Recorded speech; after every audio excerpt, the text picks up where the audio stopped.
અરે, શું ભાઈઓ, આખું ગામ ફોડી ગયું છે અને તમે કાળી રાતે ધાબળો લઈને આવો છો? શું? હાય હાય, તમે મને મારી કૃષ્ણ ભક્તિ માટે મારવાનું વિચારી રહ્યા છો.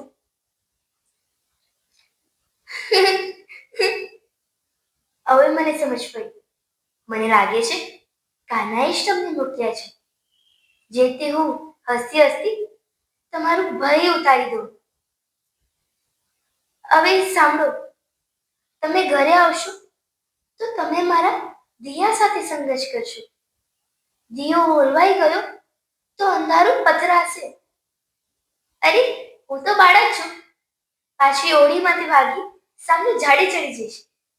પણ જંગલમાં કાળઝાળ અંધારામાં ભૂખા જાનવર તમારું શું હાલ કરશે? અરે, ગભરાશો નહીં. આ દીવો એમ ઓલવાશે નહીં.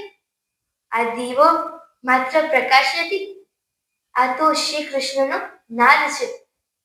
જો દમ ખાશે તો આખું ઘર જર્જર થઈ જશે અને મારી સાથે તમે પણ એમનો ભોગ બનશો.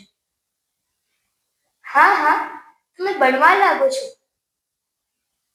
પણ મારા હૃદયમાં કાના જ છે. એ મને કહે છે ભય ક્યારે બહારથી નહીં, ભય તો મનમાંથી જન્મે છે. હવે હિંમત રાખો અને ઉંમર ઓળંગો. પણ યાદ રાખજો, હું નાની છું અને તમે ટોળામાંથી આવ્યા બળવાન. સામનો તમારી તલવાર અને મારી ભક્તિનો થશે.